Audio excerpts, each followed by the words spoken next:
Hola, buenas noches y disculpas por la tardanza. ¿Pueden escucharme bien?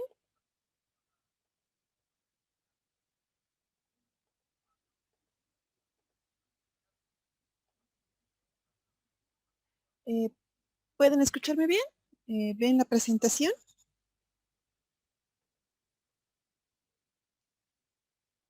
¿Aló? ¿Me están escuchando o hay algún problema con el audio?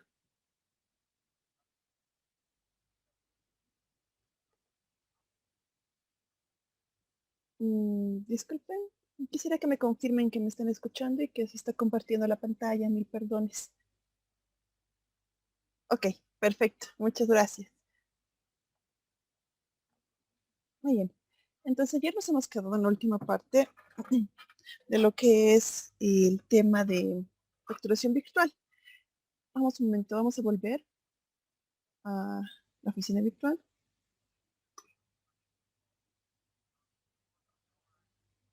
Muy bien. Vamos a ingresar.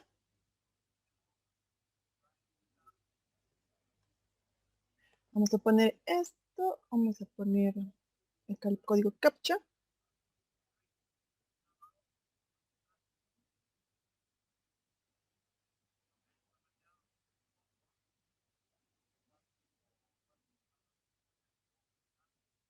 Muy bien. Esperemos un momento a que cargue la página. A veces tarda. Todo depende del sistema. A veces impuestos tarda un poco más. Muy bien, nos encontramos en estas partes. Ah,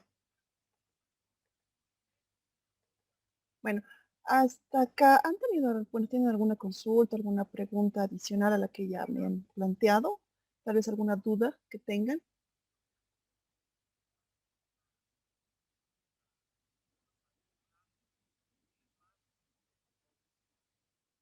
Muy bien. Entonces, estamos en esto de los casos especiales. ¿Sí?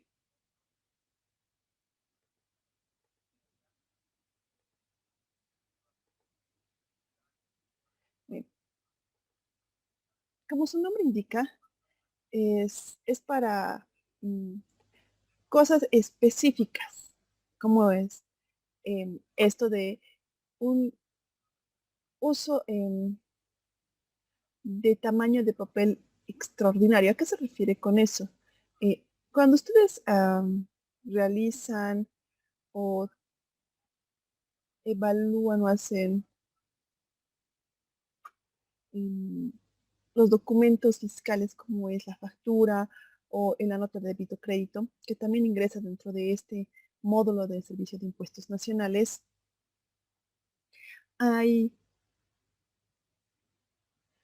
hay un tema de que hay ciertos complementos o limitantes con respecto a la forma, ¿no?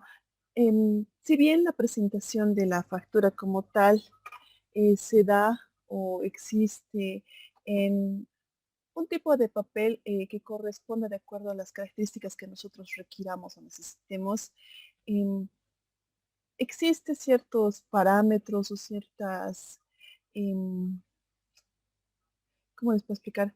Ciertas limitantes, por así decirlo, ¿sí?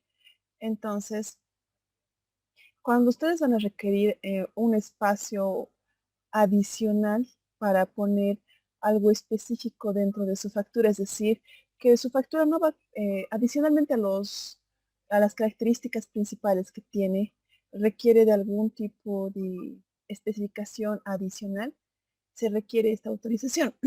No se refiere tanto a la configuración o al tamaño de la impresión del papel como tal, sino a las características que van a entrar dentro de este documento.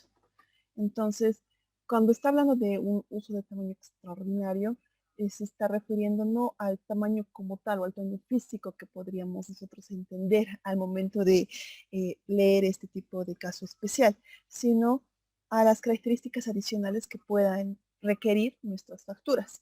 Eh, y adicionalmente también de solicitar este tipo de características tienen que cumplir en el caso de que fueran, por ejemplo, como las facturas que se emiten con cupones o que son, que tienen algún ticket.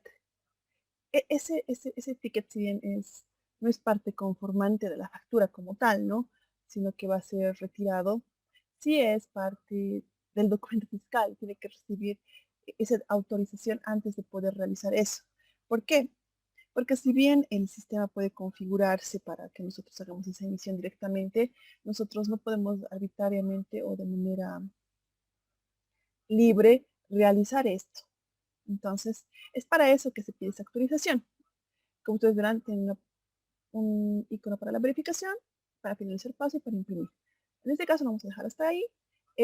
La parte de el siguiente paso, digamos, el formulario que se va a emitir, es simplemente una constancia, una descripción de lo que vamos a adicionar.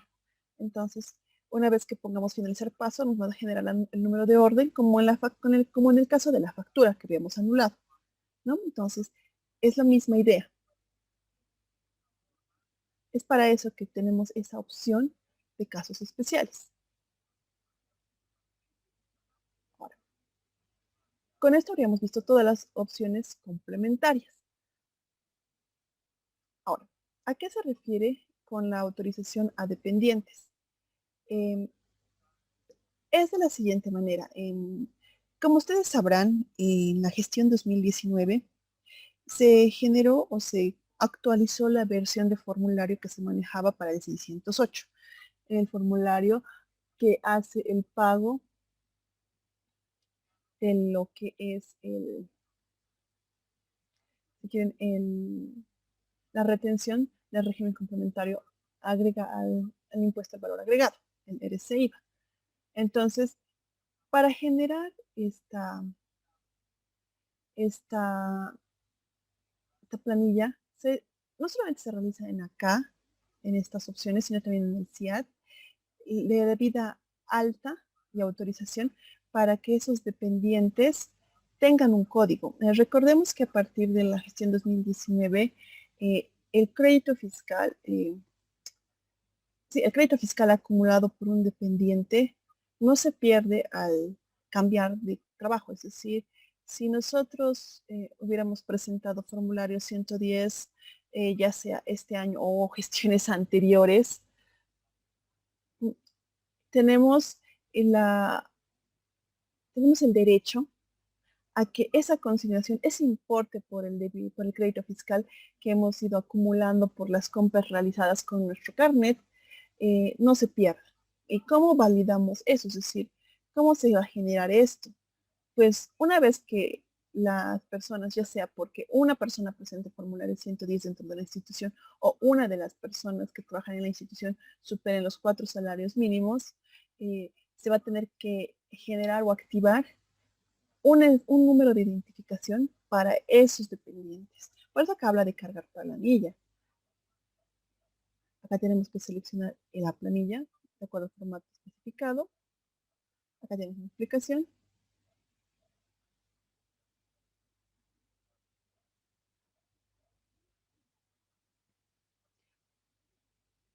Y aquí todavía aclara que esto va a ser para los empleados que aún no se encuentran registrados en las planillas tributarias. Es decir, esto es para los que vamos para activar la planilla como tal, es decir, para generar esa activación. Y acá ya se va a generar la generación de un PIN, porque recordemos que estas personas, estos dependientes, tienen que generar o ingresar de manera individual ya a realizar el llenado y el cargado de su formulario 110. Es decir, tienen la obligación, el dependiente como tal, de hacer ese proceso. Entonces, es mediante este módulo, esta parte última del módulo, que se realiza esto. ¿Sí? También se realiza en el CIAD, pero esa fue la primera opción para realizarla, ¿sí? Y la idea de generar esto es, como digo, para activar o para generar esa validez de nuestro derecho, porque nosotros tenemos el derecho a poder trasladar nuestro crédito fiscal acumulado de una institución a otra. Si se preguntan cómo se va a hacer ese proceso, bueno, con su número de carnet, ustedes van a generar, bueno, con su número de carnet y su identificación, su código y su PIN, van a ingresar dentro de su plataforma y van a sacar, una vez que ustedes hayan salido del trabajo, un documento tipo certificación con QR que les habilita para arrastrar ese saldo, para no perderlo. Entonces, es para eso que sirve este último módulo. Como verán, el sistema de facturación virtual em, es bastante sencillo de manejar. La manera de generar facturas mediante oficina virtual es sencillo. El cómo realizar la inactivación de la misma también es relativamente sencillo. Recuerden, en opciones complementarias e inactivación de facturas. ¿Sí? Para validar esa anulación, recuerden que siempre tienen que tener la factura impresa y, y la anulación impresa, ambas. O guardar también ambas en un documento PDF. Ahora, se puede realizar también la impresión de reportes. Igual se puede buscar la inactivación, por si se lo preguntaban, está por acá. Acá. Y me voy a buscar y acá debería aparecer, de un momentito por favor, tiene que reaparecer los reportes de inactivación.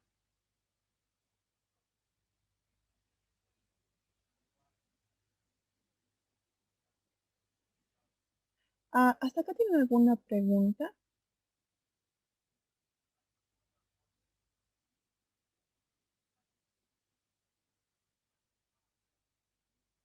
Deberíamos poder verlo desde aquí. Bueno, vamos a poner la fecha del trámite, que fue el día de ayer. El número no lo vamos a poner, pero vamos a buscar. Y acá está, como verán. No nos ha salido automáticamente, como nos puede salir las facturas, pero acá tienen el reporte para descargar. Y aquí está nuestra inactivación. ¿Sí? Entonces, para las facturas no es necesario poner todos los parámetros necesariamente. De hecho, lo más, lo más conveniente, digamos, es dejarlo sin fecha y buscar todos los documentos generados.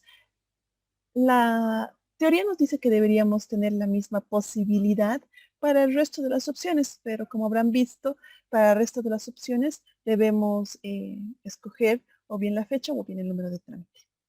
¿Sí? Eh, me pregunto si está claro hasta acá todo esto o si tienen alguna consulta, alguna duda.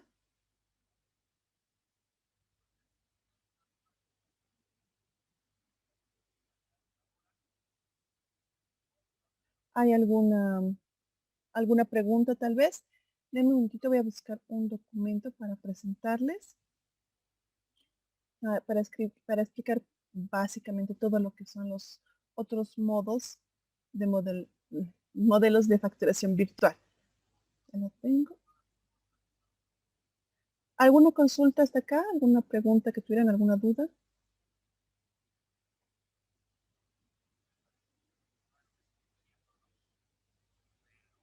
Muy bien.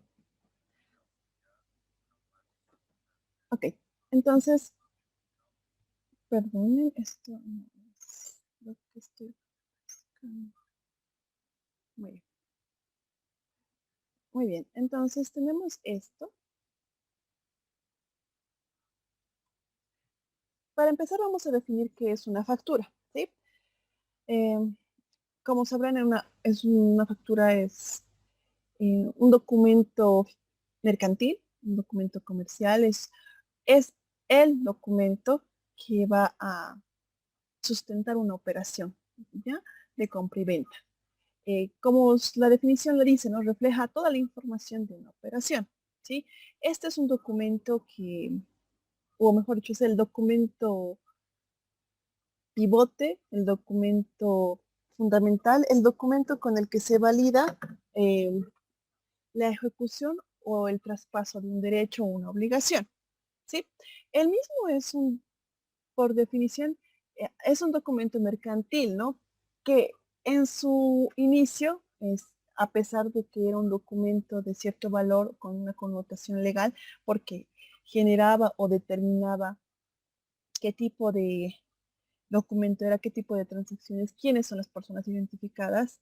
En un inicio no tenía las características o no tenía todos los, todas las, ¿cómo le podría explicar? Todas las características de resguardo para que esta identificación de la factura fuera la exacta. ¿Sí? Básicamente, la factura como tal em, respalda el hecho económico, ¿sí? Cualquier tipo de hecho económico, donde va a existir al menos dos, dos personas o dos involucrados. ¿Sí? Ok. En general, las facturas vienen en un original y un duplicado, es decir, en dos copias. Sin embargo, también puede darse el caso de que la factura tenga más copias. Todo depende del ciclo contable que se maneje, es decir, de para qué se utilice o cuál sea el valor de la factura para respaldar otras operaciones o para ir a un departamento de identificado. La original, por supuesto, va a ir con la persona que realiza la compra y el duplicado tendría que ir con el vendedor, ¿sí? Ahora, en una factura física puede haber, como digo, tal vez una copia más que puede haber ido, no sé, al registro de comercialización, digamos. El vendedor puede tener una caja donde se realiza la facturación y una copia va a comercialización para validar sus órdenes de compra, ¿no? Que tuviera.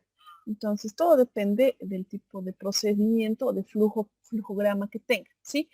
Em, la idea de también pasar a lo que es ya las facturaciones computarizadas y contables, computarizadas y online, es con la idea de que estas facturas ya no requieran solamente de una copia, sino que la misma pueda emitirse o generarse varias veces.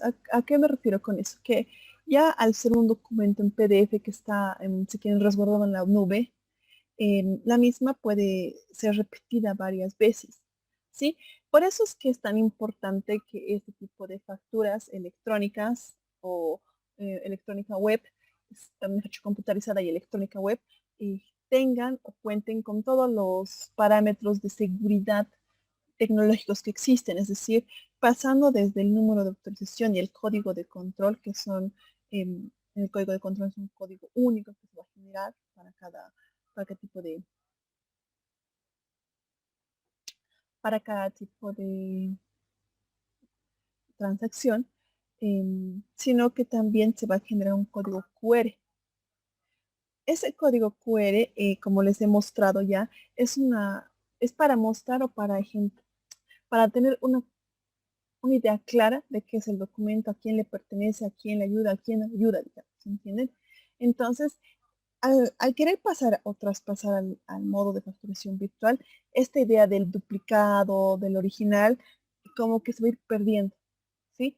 ¿Por qué? Porque el documento que se genera es un documento PDF que puede ser reimpreso y enviado. Y el comprador puede igual reenviarlo a otras personas, sin que esto le quite la validez al documento fiscal como tal.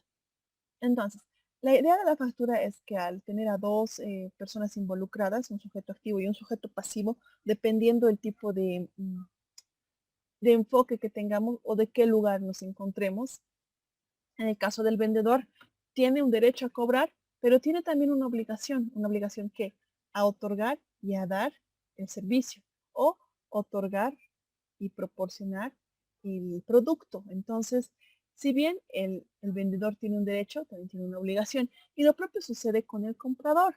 El comprador tiene la obligación de pagar y adicionalmente a eso, tiene el derecho a recibir ese producto o ese servicio por el que ha pagado.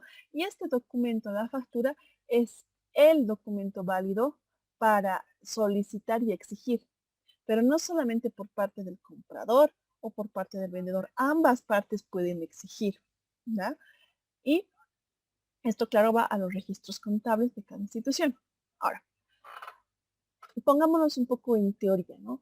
Nosotros sabemos que el Servicio de Impuestos Nacionales de Bolivia tiene un objetivo, ¿no? Que es el de mejorar, agilizar, ser más efectivo al respecto del cumplimiento de las obligaciones tributarias. La idea de ellos es que esto, de una u otra forma, pase a la siguiente fase, si quieren. Es decir, que esta idea de la facturación no se limite o no se quede en el tema de facturación manual, que es eh, que ha sido una de las más utilizadas en nuestro país, ¿no? Y que sigue siendo bastante utilizada. Ciertamente, porque tiene ciertas características que desde el punto de vista del que emite la factura pueden ser favorables, como el tener la posibilidad de generar facturas en un mes, que correspondan a otro mes. ¿A qué me voy con esto? Que digamos, el cliente hace la compra en 1 de enero de este mes, y entonces nosotros no hemos declarado, pero él requiere que por favor la factura salga con fecha del último día del mes anterior. Entonces, en el caso del, digamos, de la facturación por oficina, por portal, por portal de oficina virtual de impuestos nacionales, esta opción no se va a generar, no va a ser posible. ¿Por qué? Porque la factura se genera automáticamente o por defecto en el día que se está generando, no va a generarse de otra fecha, ¿sí? En la computarizada todavía hay esa opción de poder, si quieren, generar una factura de una fecha anterior. ¿Por qué? Porque en un caso de facturación computarizada hay sistemas que permiten que mientras no se emita la siguiente factura de la fecha del mes, digamos, de este mes, enero, podemos todavía emitir facturas de diciembre hasta que salga la primera factura de enero y a partir de ese momento ya solo podemos generar para enero. Entonces, ese tipo de facilidad que tiene la facturación manual es la que ha generado tanto interés y atractivo para que permanezca. Entonces, la idea de impuestos es que se pase a una etapa donde la información sea digital y la misma sea mucho más sencilla de usar, ¿sí? Entonces, el 2007, para que vean que tiene bastante tiempo ya la idea de cambiar o de optimizar, si quieren, esta idea, sale la RND 10 y 1607, de la cual ya implementa o regula el nuevo sistema de facturación, ¿sí? Que ya, si quieren, introduce o induce al contribuyente a que realice ya facturaciones en línea o electrónicas, ¿sí? Bueno, este nuevo sistema de facturación ya determina 7 modalidades de facturación, que a la fecha todavía siguen vigentes, ¿no? Con excepción de una que les vamos a explicar. Por ejemplo, la manual, que todos conocemos, que es mediante un talonario y que está impreso en un documento que debe ser llenado a mano, ¿no? Como su nombre indica, manual. La prevalorada, que como les he indicado, son todas las facturas que ya cuentan con un valor prefijado, es decir, como las facturas de prepago de los móviles, es decir, de las diferentes compañías de telefonía, o las entradas para conciertos, lo que les decía de las facturas genéricas que emite o sí emite todavía el Puma, las facturas genéricas que emitía el teleférico, el hecho del uso de terminal, todas esas son prevaloradas. Es decir, tienen ciertas características, no tienen todas las características de una factura, pero sí tienen bastantes de las características y es con esas que se realiza el uso de las mismas. Luego está la computarizada. La computarizada es la que maneja un software y que si bien es electrónica, si quieren, en síntesis, digámoslo así, no es o no corresponde o no está enlazado ni a una nube ni tampoco está realizado mediante el punto de facturación dentro de la oficina virtual de impuestos. Esta del punto Da Vinci, bueno, existía, bueno, aún la idea está dentro del Da Vinci, digamos así, pero el que se usa ahora es la oficina virtual, o sea, facturación electrónica por oficina virtual. Luego está las facturas en línea, que son facturas que se encuentran en la web o en la nube, las electrónicas, que tienen un parecido con las de en línea, que usan ambas ideas, Y finalmente, la de línea básicamente va a ser una facturación con un uso generalizado de la nube, por así decirlo.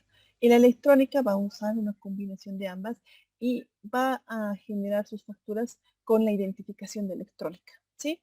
Y en la parte, cuando ustedes hagan el llenado en su libro de compras o en el formulario 110, en la parte donde podrían haber puesto lo que es el código de control, se va a poner E por electrónica, ¿sí? Finalmente también contempla las de máquina registradora o lo que nosotros llamaríamos por rollo, ¿no? Que básicamente entra dentro de la categoría de computarizada. ¿Por qué? Porque ese tipo de facturas se generan de manera ya ligada a un sistema o una red. Todo esto eh, estuvo vigente hasta que se decidió eh, masificar y modificar, fortaleciendo procedimientos de control para generar un sistema de facturación mucho más seguro, ¿sí? Y llamándola o denominándola como facturación electrónica y que fue validada con la RND 1025 de la gestión 2014. Sin embargo, si bien a partir de 2014, digámoslo así, manejamos ya la terminología y las modalidades que manejamos hasta ahora, que podemos observar o ver dentro de incluso nuestro portal, eh, es en 2016 que ya se genera la idea de que exista un tipo de formato y que ya no solamente quiere mejorar el procedimiento de control y que se dé un paso, sino que esta normativa le quiere conducir, o mejor dicho, condicionar ya al contribuyente a que pase a esa digitalización. ¿Sí? El, el problema con esto fue porque durante la gestión 2016, los que ya son contribuyentes o, bueno, trabajaban para un contribuyente, vieron que las notificaciones al principio dieron una gran extensión de quiénes deberían ser las personas que generaran este tipo de facturas. ¿A qué me voy con esto? Que en ese año, Impuestos Nacionales tomó la decisión de decir, todos estos NITs que están en este grupo tienen que ser facturación virtual o computarizada. Ya no pueden hacer manual. Eh, y durante un medio año, Impuestos esperó a que la gente pasara a ese tipo de sistema de facturación. Sin embargo, debido a ciertas presiones que existieron, la misma fue truncada. ¿Por qué? Porque pasar de una facturación manual, que es simple para la mayoría de los contribuyentes, porque recordemos que si bien constituir una empresa unipersonal pareciera o generaría la idea de que son ya empresas, en realidad generalmente son personas que hacen trabajos eh, que podríamos considerar de tipo artesanal tal vez, ¿no? Pero que es a menor escala. Entonces, para ellos, pongámonos a pensar, por ejemplo, tintorerías, mm, servicios de fotocopia, luego eh, algunos tipos de ventas que son pequeños, el generar o el pasar de ser facturación manual a ser facturación electrónica era complicado. ¿Por qué? Porque eso requería que tuvieran mínimo un equipo de computación que pudiera emitir la factura y tener una impresora. Ciertamente la idea de impuestos en ese periodo, en ese año, en esa gestión fiscal, era que la mayor parte de los pequeños contribuyentes, los que eran pequeños y que no emitían muchas facturas, pasaran a la oficina virtual. De hecho, dentro del marco inicial se planteaba que aquellos que tuvieran menos de 6 o 7 facturas emitidas al mes deberían pasar a la oficina virtual para generar esas 3 o 4 facturas al mes. Sin embargo, como les explico, hubo un cambio o tuvieron que retroceder en esa postura porque casi nadie se traspasó al nuevo sistema de facturación ni activó el sistema de facturación computarizada. ¿Por qué? Porque el considerarlo un contribuyente que pueda generar o que tenga la posibilidad de emitir este tipo de facturas requería o implicaba un gasto adicional que no iba a realizar el contribuyente. Entonces, dentro de ese periodo fiscal se cambió no la normativa, sino las personas que pertenecían a esos grupos. Es decir, si en su momento eh, estos grupos a este grupo pertenecían, por así decirlo, al grupo 2 y al grupo 1, eh, el, el 90% de los contribuyentes, después de ese cambio que tuvieron que hacer forzoso, ya solamente quedaron en el primer y segundo grupo los pricos, los gracos y algunos contribuyentes que si bien no se consideran ni prico ni graco, sí tienen el suficiente, el suficiente movimiento como para generar la computarizada. Bueno, entonces tenemos que tomar en cuenta que el sistema de facturación virtual ponía ciertos plazos y parámetros para que se fuera digitalizando ya la facturación. Pero sin embargo, el plazo y la manera de enfocar este cambio fue modificado ya 3 veces, siendo la última la más importante de esas modificaciones. ¿En qué sentido? En el sentido de que estas dos primeras modificaban aspectos y plazos para el cambio de la modalidad de facturación virtual. Sin embargo, esta última, la del 2020, la 24, ya no generaba esa idea de solamente implementar ciertos cambios, sino que adicionalmente ya impone nuevos tipos de em, contravenciones u obligaciones, si quieren, tributarias al contribuyente. Entonces, eh, ya se generaron otro tipo de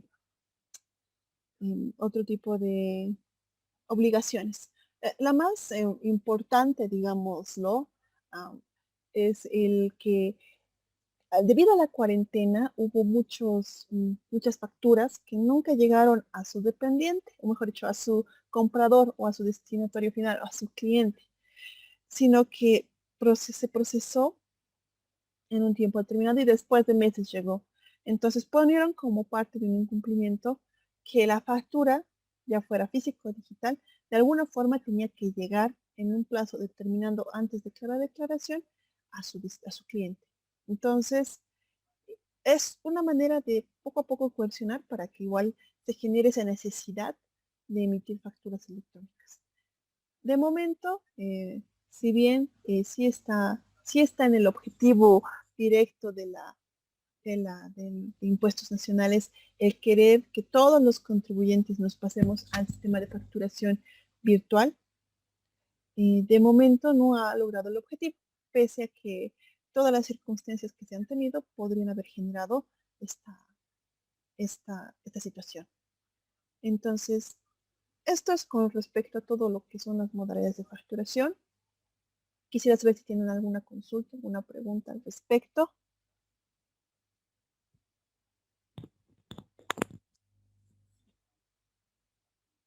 ¿Alguna duda, tal vez?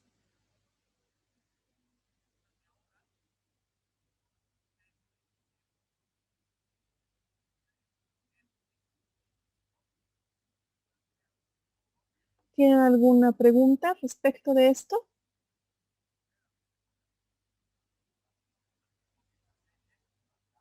¿Alguna consulta, tal vez?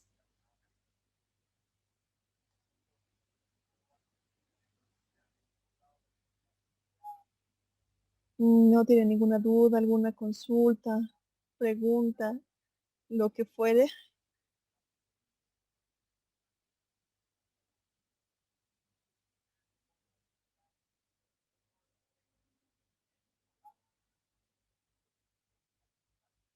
Muy bien. Entonces, Lo último que ya nos faltaría por avanzar como tal es agentes de retención, ¿sí? Vamos a avanzarlo de esta manera.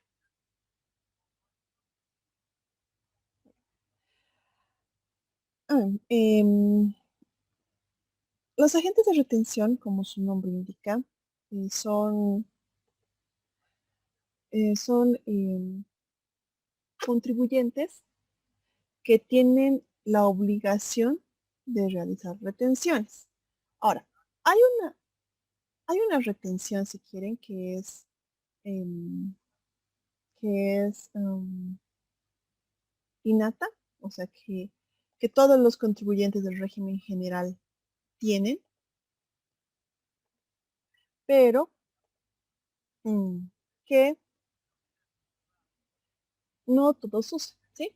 Que es la siguiente. Vamos a ir acá a formularios, o si no, o mejor aún, vamos a ir acá, para no generar formulario todavía, a oficina virtual,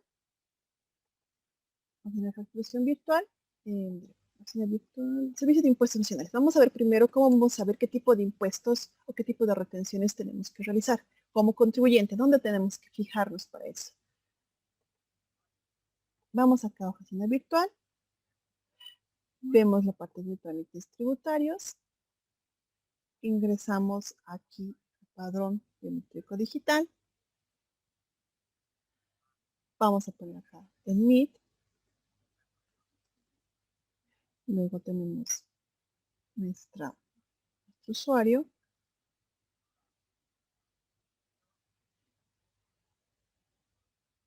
vamos a poner la contraseña, vamos a poner acá el código CAPTCHA, vamos a ingresar. Por favor.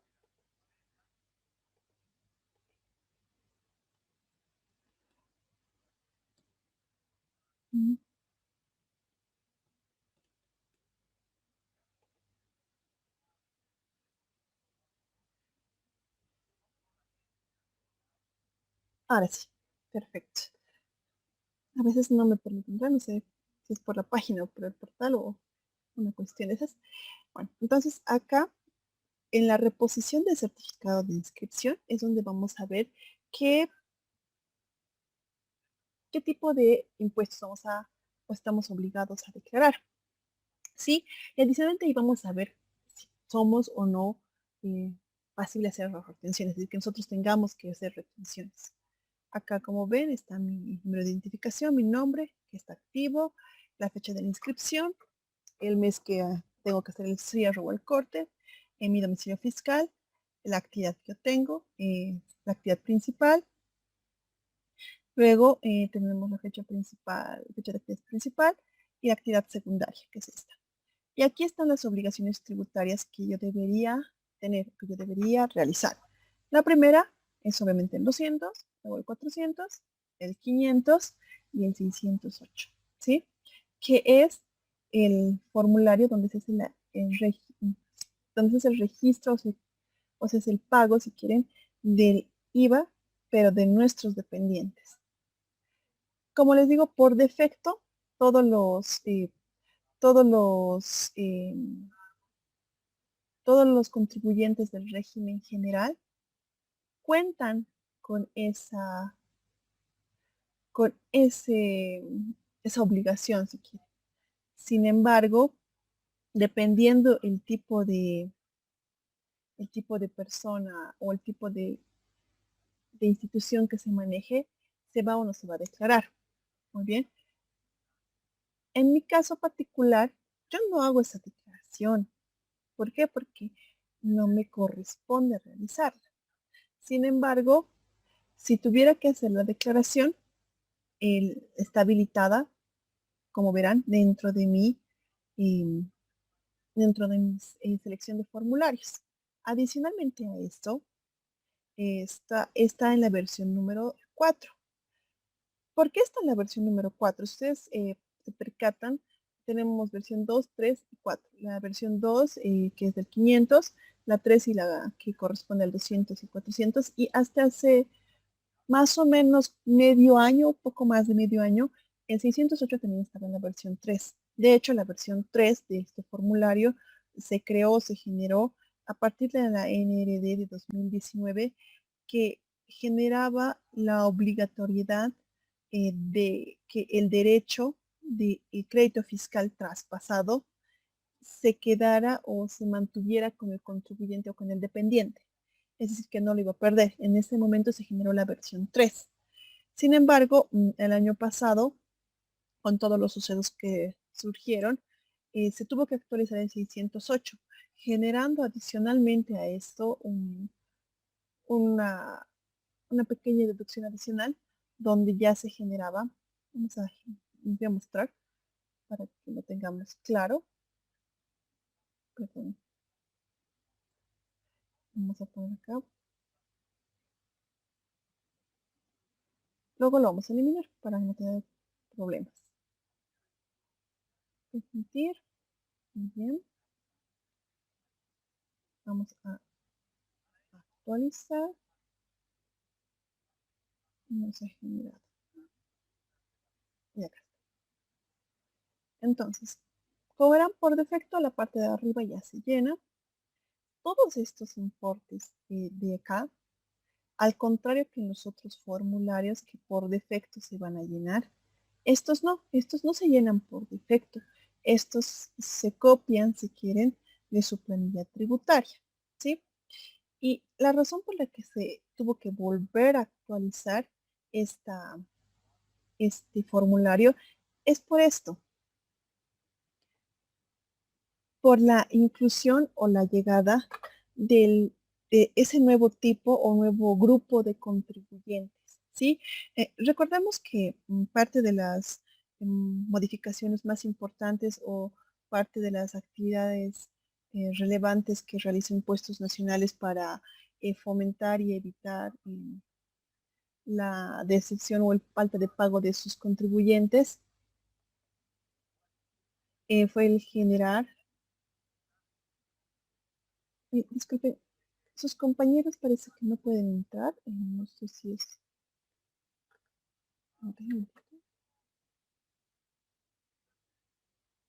Ah, ok. Ahorita te respondo, listo. Voy a hacer una consulta.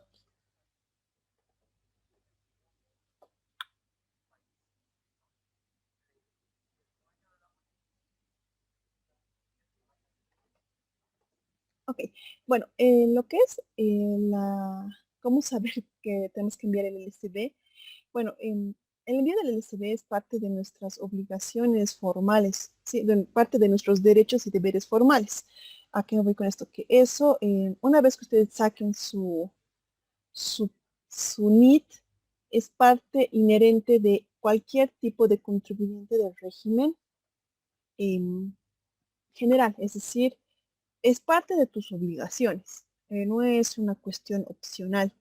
Y aunque no aparezca, porque si nosotros, por ejemplo, vamos a oficina virtual como tal, vamos a la OBT, acá al OB de impuestos, e ingresamos, vamos a poner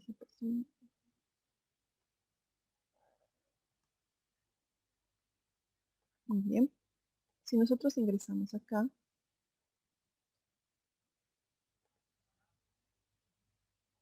no va a figurar como una obligación, así como tampoco en el padrón figuraba eso. O sea, no te dice acá, tienes que hacer tu envío de NSD. ¿Por qué? Porque está implícito. La norma, de manera implícita, te dice que, qué tienes que hacer aparte de declarar, de hacer tus declaraciones. Que también recordemos que el libro de compras y ventas es también una declaración, ¿no? Y esta se contrasta, se corrobora con esto. Entonces, no existe una parte donde te va a decir, ¿sabes qué? Tú tienes que hacer tu,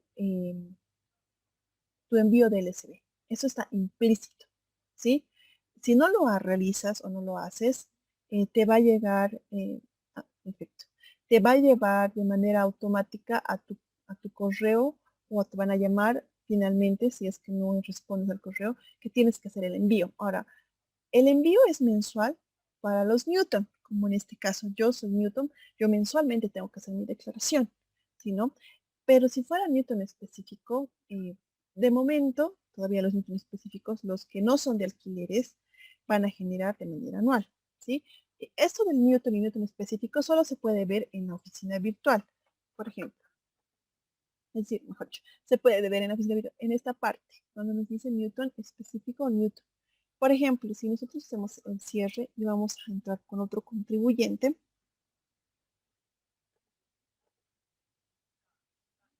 vamos a entrar con otro contribuyente.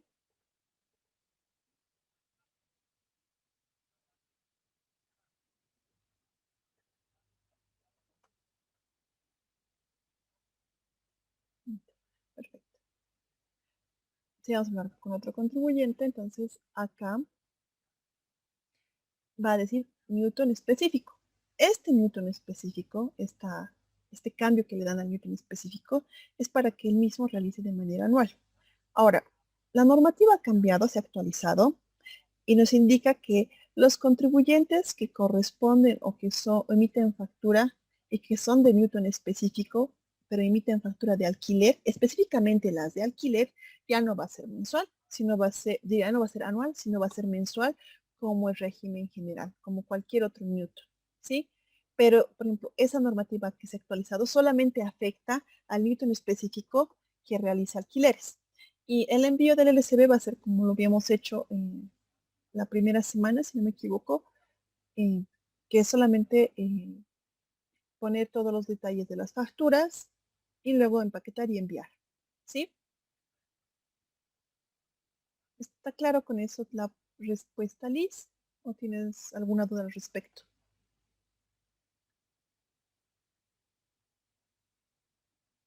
Liz. Ok, perfecto. Entonces, como verán, no tenemos otro tipo de retenciones en mi caso, ¿no? Ahora, les estaba explicando. Esta parte de la versión en la versión número 4 se generó o se realizó por esta inclusión de los 7 RG. Recordemos que debido a las condiciones de la gestión anterior, muchos de los contribuyentes que estaban en el régimen general estaban básicamente ya en la bancarrota debido a muchos problemas que tenían. Entonces, debido a esta situación, se generó una opción, ¿sí?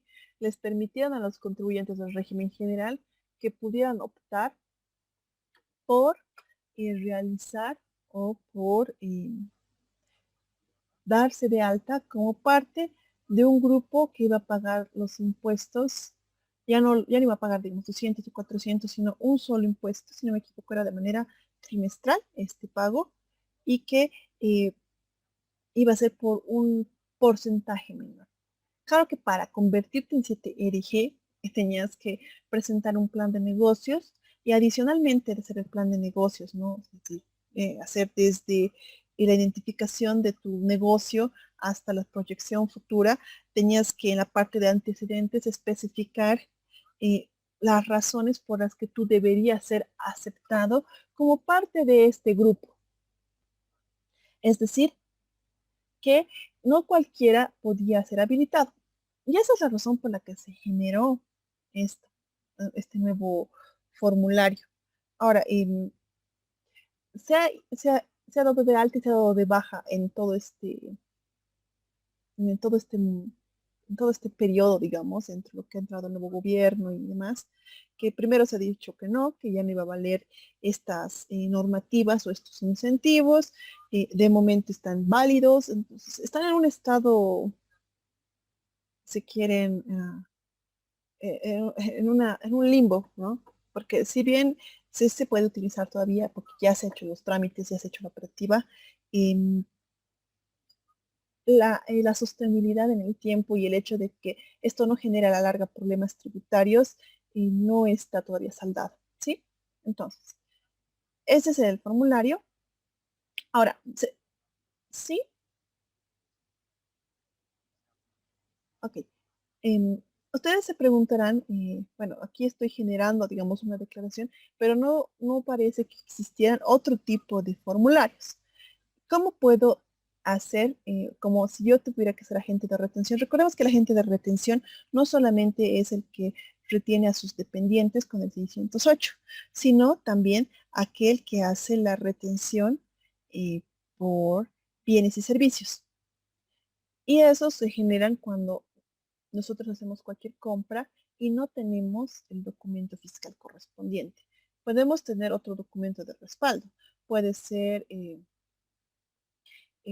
recibos, algún tipo de planilla de transporte, otro documento que no sea una factura, ¿sí? Entonces, ¿cómo puedo hacer esto? O sea, no parece que no pudiera realizarlo. Bueno, una de dos, o te das de alta, es decir, actualizas tus datos y dices que vas a hacer ese tipo de operaciones, o finalmente también puedes hacer lo siguiente. Vamos acá a declaraciones juradas. Y aquí hay varias opciones. Como verán, hay declaraciones formularios y rectificatorias, otros formularios, rectificar otros y Newton. En Newton es para consultar, pero están aquí en otros formularios donde podemos hacer una selección de qué impuesto vamos a pagar. Como verán, acá hay varios, una lista amplia. Esta opción también se utiliza cuando por algún fallo en el sistema no nos permite o nos rebota la opción de generar el formulario 500, ¿sí? ¿A qué voy con esto? Hay momentos donde a veces un contribuyente en específico, debido a circunstancias que no tienen que ver ni con su equipo, ni con la inscripción o con alguna otra cuestión del cliente, sino que más bien tiene que ver con algo del sistema que no les permite generar o no les permite realizar la declaración de formulario 500, ¿sí? Entonces, cuando eso sucede, ustedes de esta misma manera van a esto, que es otros formularios, y pueden seleccionar aquí el tipo de impuesto. Vamos a esta parte y buscamos valor agregado, aplicado, impuesto al juego, realizar.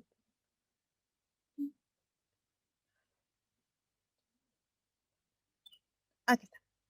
No, sobre las utilidades de las empresas. Apretan ahí y van a generar el formulario. Y aquí les va a dar todas las versiones del 500. Cuando ustedes no puedan realizar la declaración del 500 como una forma tradicional, es decir, por la página principal de las declaraciones, pueden venir acá y realizarlo, si alguna vez tienen ese problema, porque se da, no es algo inusual. Entonces, acá, ustedes pueden realizar todos estos otros pagos, si quieren, de otro tipo de impuestos. Ahora, como agente de retención, nosotros podemos hacer las siguientes retenciones, ¿no? Que es para el 500, lo que es la retención IUE y retenciones IT, ¿sí? Recordemos que lo que es retenciones IUE beneficiarios al exterior también se considera un tipo de declaración de tipo retención, ¿no? Es un poco más específico si quieren, pero tiene la misma connotación. Nosotros vamos a retener el impuesto que no va a pagar efectivamente quien va a recibir el dinero. Vamos a la naturaleza de por qué se genera esta idea de retención. La idea o la razón por la que surge este régimen de los agentes de retención es por lo siguiente. El agente de retención se va a encargar de pagar aquellos impuestos que con conocimiento de causa sabemos que el receptor final del dinero, por así decirlo, no va a realizar el pago.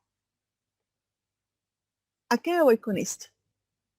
Que el agente de retención tiene que realizar, como su nombre indica, una retención de los impuestos a ese tipo de operaciones no validadas o no registradas, no, no contempladas dentro del régimen general y que me emiten factura, ¿sí? Entonces, cuando no te emitan factura, tú deberías, para validar el gasto que vas a realizar dentro de tu estado financiero, es decir, para que ese gasto sea deducible, deberías haber realizado las retenciones correspondientes. Si no, ese gasto se va a convertir en no deducible. Entonces, bajo esa figura, nosotros funcionamos como agentes de retención. Ahora, debemos recordar lo siguiente. Si bien se puede generar de esta manera, es decir, nosotros podemos generar este, este impuesto bajo otros formularios, también existe la posibilidad de actualizar este documento. ¿Sí? Este documento, que es la certificación de inscripción en impuestos nacionales, nosotros podemos actualizar y decir que debido a nuestras características de nuestro negocio, vamos a realizar compras en el mercado informal y que por lo tanto consideramos pertinente u oportuno, es decir, nosotros estamos declarando que vamos a requerir que sea válido eh, nuestra posición como agente de retención. ¿Sí? Al momento de realizar su inscripción, impuestos nacionales solamente les va a generar en el régimen general este tipo de obligaciones, ¿sí? Porque va a asumir que van a trabajar en el mercado formal y que van a generar o van a hacer compras con factura. Entonces, por eso es que no se genera automáticamente los otros tipos de retenciones. Eso no significa que no vaya a generarse en el certificado de inscripción ese tipo de retenciones. Por ejemplo, en el certificado de inscripción de una ONG, sí va a figurar ese tipo de conceptos o de obligaciones. ¿Por qué? Porque por la naturaleza de las actividades que va a tener la ONG, Impuestos Nacionales identifica a este tipo de usuario, por más que esté dentro del régimen general, como que él mismo va a generar actividades con personas que no van a generarlo, no van a darle el documento fiscal. Entonces, a ellos sí les pone eso como obligación, ¿sí? Como recordándoles que como ellos realizan actividades tal vez en el área rural, van a tener ese tipo de actividades que no van a tener documento fiscal y que se tiene que sí o sí generar esa retención. Es decir, no puede haber una omisión de impuestos por más de que la actividad sea social, ¿no? Entonces, es aquí donde nosotros ingresamos para poder determinar otro tipo de impuestos. Acá en la primera parte, ¿no? Que tenemos toda esta selección de número o numeración de impuestos, también es con esto con lo que se paga o se realiza la emisión del formulario de la boleta 1000. ¿Cuándo se genera esta boleta 1000? Cuando nosotros no realizamos el pago en el día en que hacemos la declaración, ¿no? Entonces, eso también es bueno que lo sepan, por si en algún momento ustedes hacen la declaración y por algún tema, ya sea si ustedes quieren declararlo y pagarlo de manera en sistema y se genera un colapso y no lo pueden hacer, o si realizan la declaración pero no han podido alcanzar a hacerlo en el banco, entran acá donde se genera la boleta 1000 correspondiente, ustedes buscan el impuesto que tengan que pagar, le ponen, en vez de ponerle, digamos, por ejemplo, vamos a poner 20, que es 50, que es impuesto a las transacciones, y acá vamos a solucionar el formulario, eh, no el 400, sino la boleta 1000. Y aquí se genera de esa manera para pagar ese saldo que no se ha pagado en su momento. ¿Ya? Ahora, volvamos a lo nuestro. Vamos primero con el IUE. Tenemos toda esta lista de opciones para hacer el pago del IUE. ¿Sí? El primero es el que nosotros conocemos.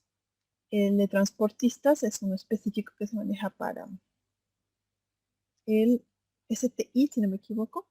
Luego tenemos estas que son para profesionales independientes. A veces confundimos mucho el uso de la sigla del formulario.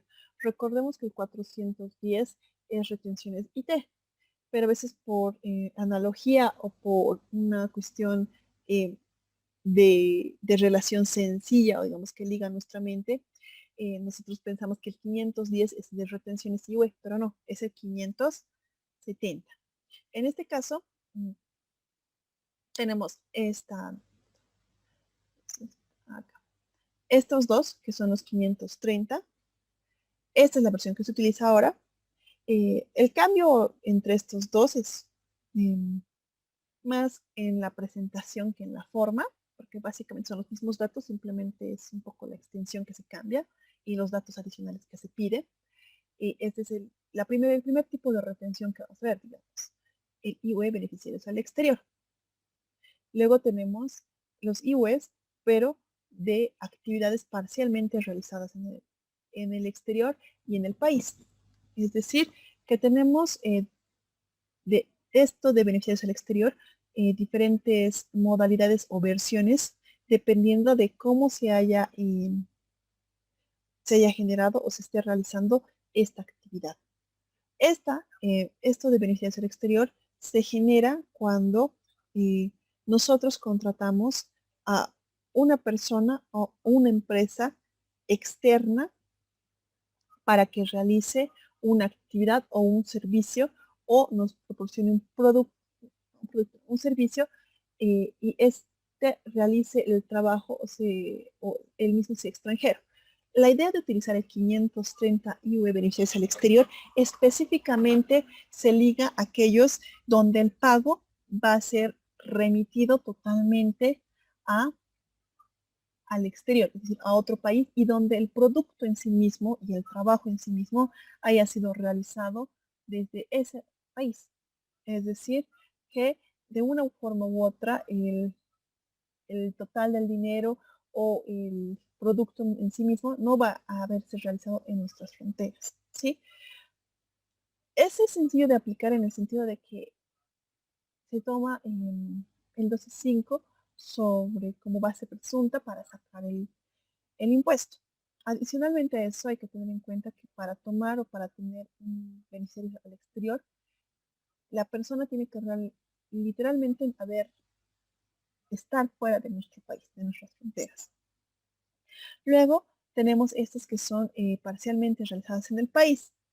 Hay dos niveles, si quieren, de esa denominación o de esa determinación de parcialidad. Una que implica que una parte del trabajo ha sido realizado aquí y la otra parte ha sido realizada en el exterior. Y la otra que implica que la primera parte o la mayor parte se ha realizado en el exterior y muy poco se ha realizado en el interior. La manera en que se va a respaldar cómo se tiene que hacer esta retención va a depender mucho de los documentos con los que ustedes cuenten y del enfoque contable que se esté manejando, ¿sí? También hay que recordar y es bueno saber que en el caso de que ustedes realicen o tengan adquisición de servicios con entidades con las que tenemos convenios de doble tributación, no tenemos que hacer ese pago de IVA beneficiarios al exterior. Pero antes de poder no realizar el pago, es decir, antes de no tener problemas porque nos están brindando un servicio del exterior y nosotros no estamos pagando el IVA del exterior, tenemos que hacer el trámite de habilitación de la doble tributación. ¿Sí? Tenemos bastantes países con los que gozamos esta facilidad. Está incluida España, está incluida los países de la Comunidad Andina de Naciones, donde si nosotros activamos esto y luego realizamos el envío de la información mediante la oficina virtual, mediante esto, acá, en esta parte.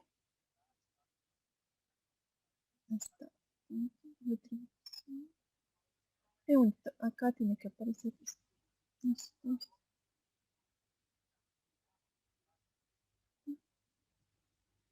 Un momentito, por favor.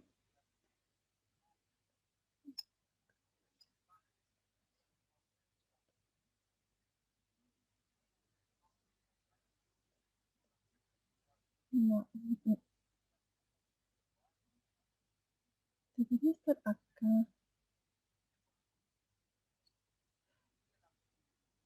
Mil disculpas. Esta opción estaba visible, si quieren, para sacar lo que era el tema de doble tributación.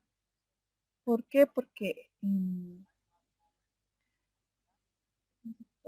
esta es un derecho que tienen ustedes o nosotros en general para no tener que realizar una retención sobre un impuesto que ya está pagado. Esa es la idea de la doble tributación. En los requisitos básicos para que puedan activar la doble tributación, primero es que tengamos un convenio con el país que decimos que tenemos la doble tributación. Segundo, que se emita un documento fiscal. Tercero, que esté debidamente refrendado o aprobado por la institución pertinente en el país donde se está realizando la doble tributación. Y finalmente, que la misma esté legalmente constituida en su país de origen, ¿sí? Entonces, sí, es de manera implícita, ¿no? Que si está constituida de manera legal en su país, va a tener su nota fiscal y va a tener su autorización de la entidad correspondiente. Pero no vale la pena la redundancia para tener claro de que para poder sacar esta idea de doble tributación y no realizar este pago de IUE, beneficiarios al exterior, eh, podamos hacer ese trámite de doble tributación. ¿Sí? El envío de las planillas es similar a cómo se realiza la bancarización y se realiza de manera mensual. ¿Sí? En el mes que corresponde o en el que se ha realizado ese, ese proceso de doble tributación. ¿Sí?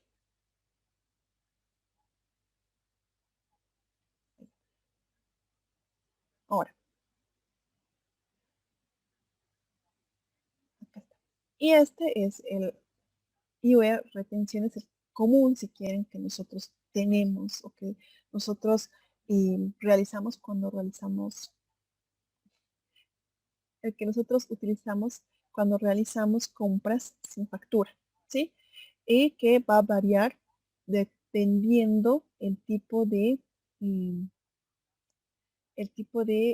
compra que se esté realizando, si es de bienes o si es de servicios, ¿sí? Les voy a mostrar cómo es el formulario. Lo mismo.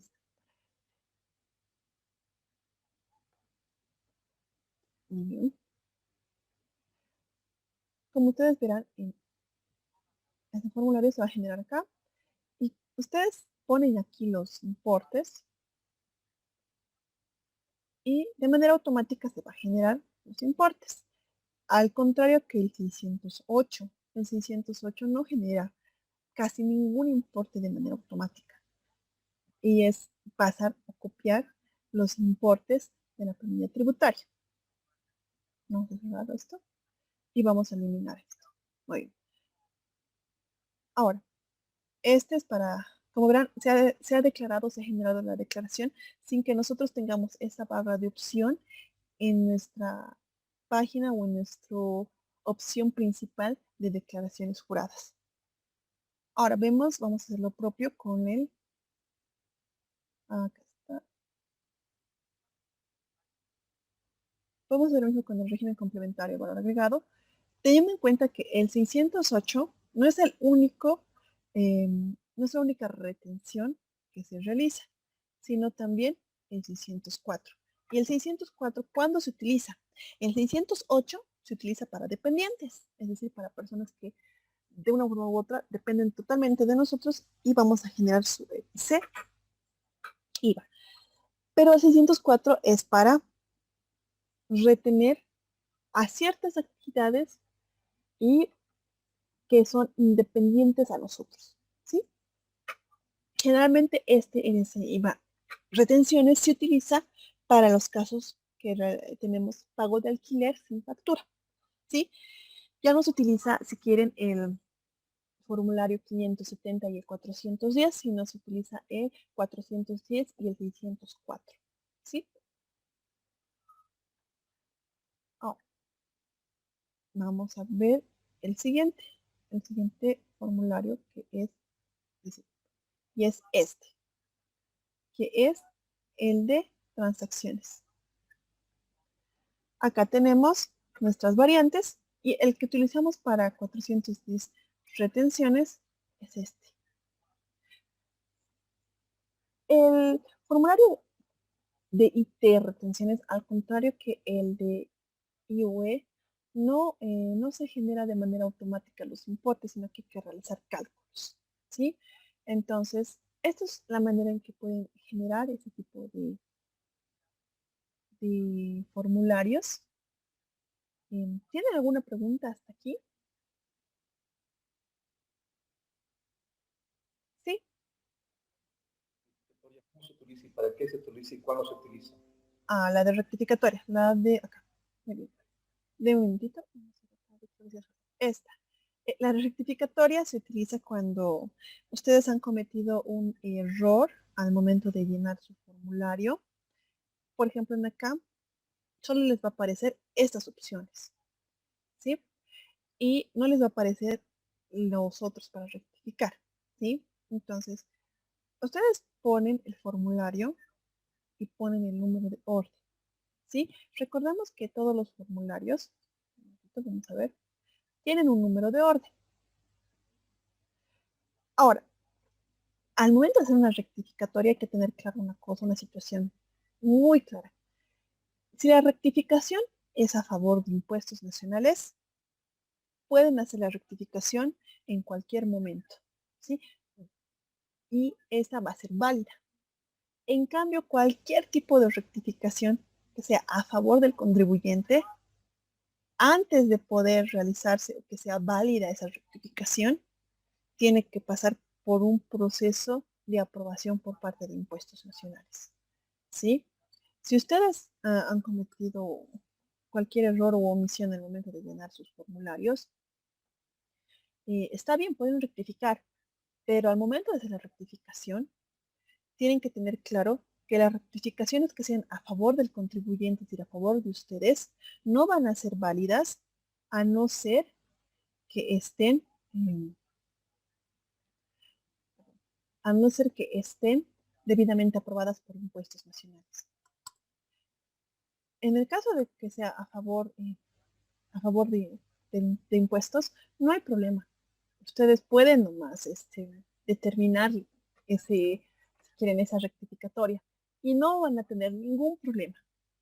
Pero si es a favor de ustedes y quieren rectificar, inicialmente el sistema les va a permitir rectificar. Eso ténganlo muy, muy en cuenta.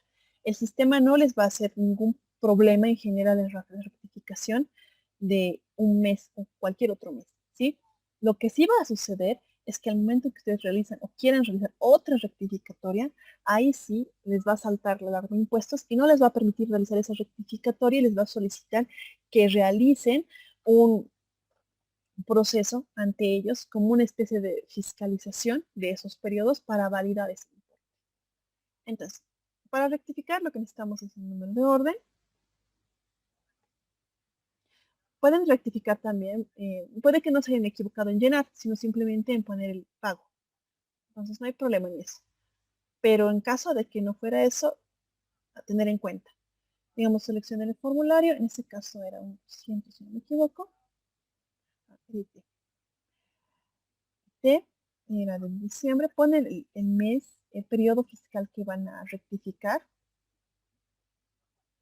y van a poner acá el número de orden y van a poner rectificar.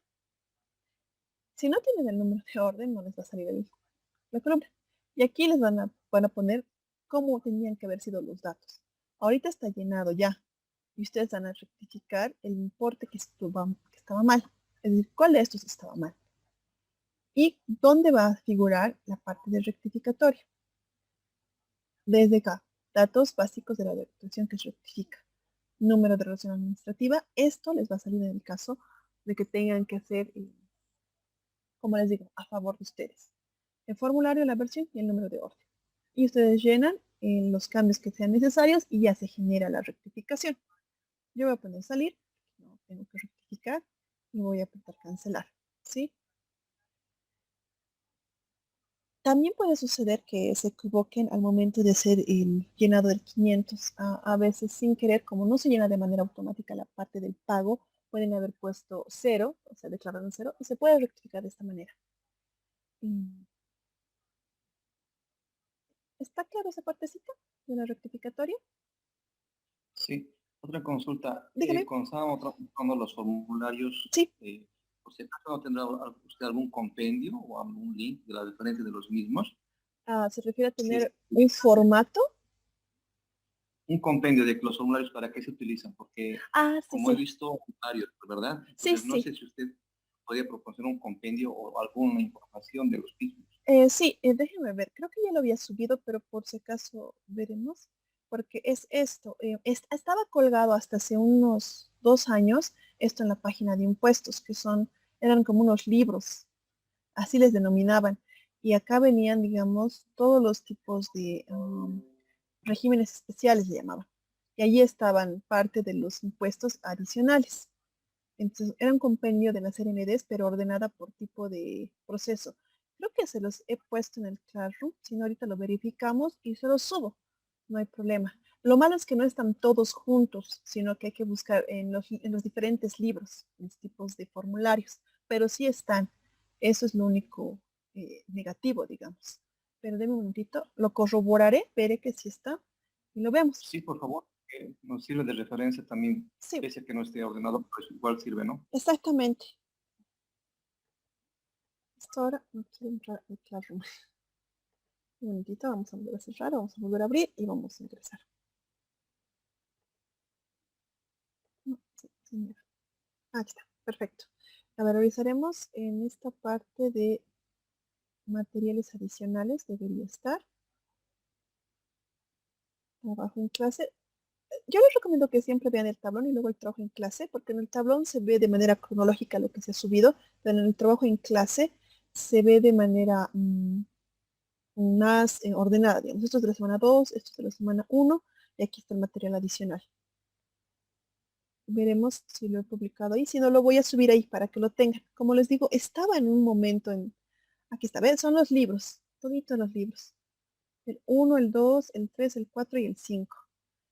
Les va a servir porque están ordenadas todas las RNDs por tipo de proceso, digamos. Acá están todos los tipos de impuestos, aquí están todos los regímenes especiales, todas las RNDs que tienen que ver referente a los regímenes, aquí están todo lo que tiene que ver con aplicativos, o sea, las RNDs que modifican los aplicativos, este es el código tributario con todas las actualizaciones hasta esa fecha, y luego están los de los procedimientos. Entonces, lo pueden descargar. Esto estaba en impuestos, como les digo, hasta hace unos 2 años. Luego, cuando volvieron a actualizar y pusieron resoluciones ministeriales y tratados internacionales, se eliminaron estos, pero son muy buenos. Yo les recomiendo que se los descarguen. Están ahí, está en la plataforma entonces. No se va a preocupar. Lo busca, lo descarga y va a encontrar todito explicado más a detalle. Con, Ujú, con dígame. respecto a la boleta, con respecto a la boleta, se sabe que hay códigos para hacerlos, corregir las situaciones de errores. Sí. Esos códigos también nos puede informar cómo se utiliza. Bueno, los códigos están acá. Les voy a mostrar, les vuelvo a explicar.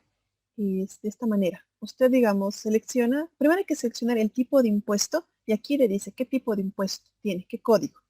Digamos, va a rectificar o va a hacer un pago posterior de la regalía minera, aprieta aquí.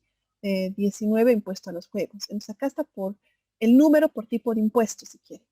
Entonces, digamos que usted no ha hecho el pago de IT. Entonces pone 50 y en vez de seleccionar estos formularios, selecciona boleta de pago 1000 y acá se realiza el pago. Entonces, es en este acápite donde le va a mostrar todos los tipos de impuestos que se pueden rectificar, ¿sí? Y es en acá donde se tiene que poner boleta de pago 1000 y si quiere vamos a verlo. Voy a mostrar esta parte porque esto se llena de esa manera, pero esto de un momentito va a ingresar. Muy bien. Entonces acá va a generarse de manera automática estos datos. La fecha se va a generar igual. Lo que no se va a generar es esto. Si no me equivoco, en tipo de operación es, ¿qué es lo que se está realizando? Es un pago. Ese es código 13 cuando tiene que pagar. Luego el formulario que se paga es el formulario que se ha declarado y no se ha pagado. El número de orden lo tiene que sacar del formulario o el documento que va a pagar. Es decir, por ejemplo, estábamos viendo, está en la parte de la visualización de formularios, en la parte de arriba, pone acá eso. El cargo no se va a poner, estos dos no se llenan y simplemente se llena el importe de la deuda. ¿Por qué habla de deuda en aquí? Porque se asume que la boleta de pago 1000 debería ser utilizada cuando se está haciendo un pago en mora, ¿sí? Pero también se puede poner cuando no se ha realizado el pago en el día que se ha declarado. Es decir, no tiene mora porque se está pagando en el día que corresponde. Digamos, usted ha declarado el 2, pero no ha tenido efectivo o no ha podido ir en el banco y va a declarar, va a pagar recién hoy, digamos. Le tocaba, tenía plazo hasta hoy y hoy día lo está pagando. Entonces, emite la factura, emite la boleta 1000 con el importe de pago. Ahora, Cuando usted esté pagando fuera de plazo, entonces ya genera con la calculadora tributaria todos estos, todas estas sanciones, ¿sí? Ahora, esta de la sanción por omisión de pago solo se va a generar una vez que se pase de la fecha límite de pago, ¿sí? Entonces, que es un incumplimiento de deber formal. Y en el caso de una unipersonal o persona natural, el pago va a ser de 50 UFBs y en el caso de una persona eh, jurídica va a ser de 100 UFBs. Esa es la manera. Este de los números de operación, eso sí no está. Sí se los voy a, tengo el detalle, tengo que seleccionarlo, no me acuerdo en qué archivo lo he guardado, pero lo tengo y se los voy a pasar para que lo tengan claro cuando, qué código van a poner aquí. Porque este de formulario es de lógica, o sea, están rectificando un formulario y van a poner el rectificado, el código de ese formulario y el número de orden va a salir de su declaración ya realizada. Este, el de la operación, es el que les voy a pasar porque son varios números. Y el A del... eso me refería, al de la operación, disculpe que Ah, le ya. corte, al de la operación. Ah, ya. Otra consulta, licenciada. Sí, En el tema de formularios, el sí. 200 y 400 hay resumidos incompletos. ¿Será que tal vez mañana nos pueda usted indicar algo de esos dos formularios? Por supuesto. Les voy a mostrar de manera ejemplificativa porque ya he realizado yo mi pago de mis impuestos, ya he declarado yo hasta diciembre, entonces no voy a poder generar, pero sí se los puedo mostrar. Y les voy a mostrar, al final no va a generar diferencia más que en la impresión inicial, pero les voy a mostrar los dos tipos, no se preocupen. Los tengo guardados, entonces los muestro mañana, ¿les parece? Así lo vemos igual. Gracias. No se preocupe. Y yo les cuelgo igual en la parte de material adicional lo de los códigos de la operación. Lo tengo, pero no lo tengo ahorita a la mano como para dárselos ya nomás, pero lo voy a ir subiendo. Lo voy a subir entre hoy en la noche o mañana por la mañana. Entonces, Perfecto, gracias. no, no hay problema. Muchas gracias más bien por las preguntas. Dígame. Una consultita. Sí, dígame. ¿Cuántas veces, cuántas veces puedo rectificar? Solamente ¿Y una. hasta ¿Y hasta una? cuándo? ¿Y algún tiempo de duración, el tiempo límite? O sea, y tal Bueno, vez ¿sí? no, la rectificatoria, en el caso de formularios, no tiene un tiempo límite. O sea, puede rectificar. eh, es la misma idea que con el LSB. Digamos, tenemos 30 días hábiles para rectificar, digámoslo así, sin estar generando una sanción por una obligación formal no cumplida, ¿no? Posterior a ese plazo, esa rectificación, claro, va a recibir una multa por incumplimiento a deber formal, que es la mitad de la no declaración en la fecha correspondiente. Póngale que, digamos, hoy día tiene que declarar, pero no le han emitido todas las facturas. Entonces usted va a declarar todo en cero, digamos, menos los, a no ser que tenga arrastre de saldo de crédito fiscal, va a declarar todo lo más en cero y lo va a rectificar mañana. No va a haber una, si quieren, una sanción por esa rectificación, porque no en ese llenado no ha habido ni un beneficiario, ni una, ni tampoco, ni beneficia ni perjudica, digamos, a impuestos. Después de esos 30 días va a generarse la multa, pero posterior a esos 30 días puede seguir realizando la rectificación. Lo único que sí tiene que tener en cuenta es que solo se realiza la rectificación una vez. Es decir, si esta rectificación rectificatoria usted la hace mal, ya no puede volver a rectificarla. Y si desea hacer esa rectificación porque es necesaria o es precisa para sus registros o porque está perdiendo mucho, la puede hacer, pero es un trámite ante impuestos y es, toma tiempo. Se puede generar, sale una resolución administrativa por parte de impuestos y le genera una segunda rectificatoria, pero toma tiempo y va a generar una fiscalización. Aún sea a favor de impuestos, le va a generar esa rectificación. Le va a generar esa fiscalización. Y pero hay, entonces hay una sanción, dice, por rectificatoria posterior Sí, a los a días. los 30 días. Sí, sí, porque nos da un plazo de impuestos, digamos, para, de gracia, digamos. En el tema del LSB, en el tema de los formularios. Es lo propio, solamente que eso, como le digo, puede ser igual posterior, pero ya le va a generar otra vez una multa, porque si digamos ahorita yo genero una rectificatoria, déjenme buscar atrás acá, para el mes de diciembre, vamos acá. Yo todavía tengo, o sea, no, ni siquiera salí de mi plazo. Hoy día, digamos, tenía que haber hecho yo mi pago del IVA, del IET, pero yo lo he hecho más antes. Entonces, pongo esto, pongo rectificar, y si yo estuviera rectificando, un minutito, debería haberse generado, aquí está, ah no, no cerrar este igual y volveré a poner, perdón, es esto.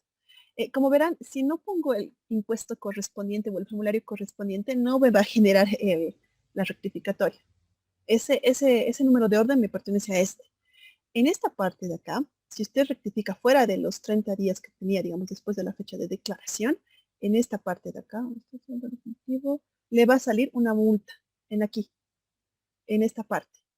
Por fuera de que haya o no haya tributo emitido, que puede haber, dependiendo de mi rectificación, en esta parte le va a salir la presentación por fuera de plazo, después de los 30 días. Ahorita no me sale. ¿Por qué? Porque estoy todavía en mi periodo. Puedo todavía rectificar sin generar una multa adicional. ¿Sí? Lo propio va a suceder con el tributo emitido.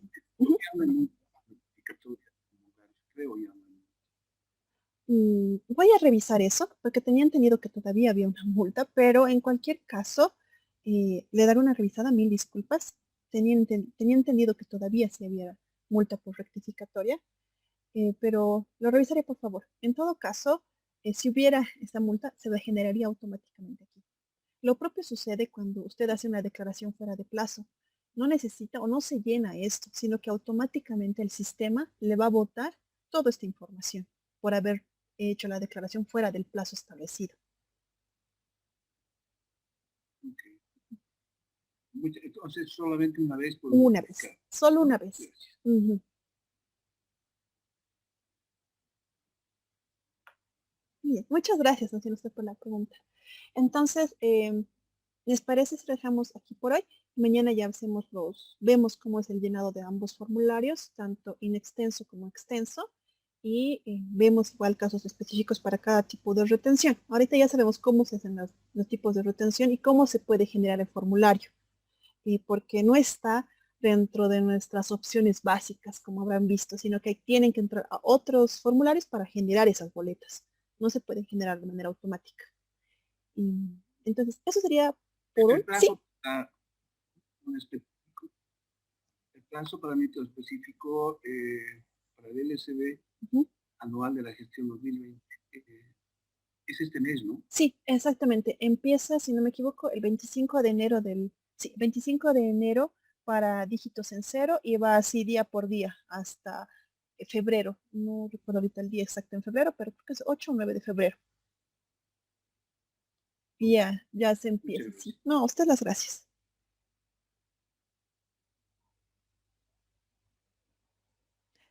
¿Alguna otra pregunta?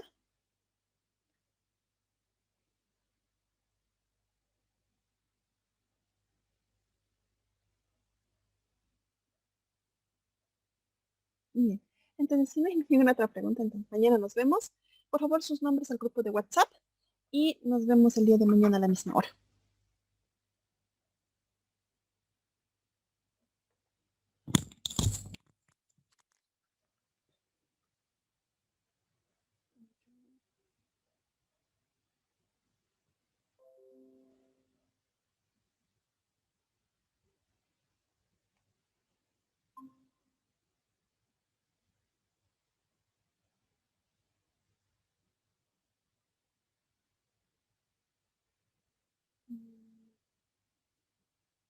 Ya se me dije,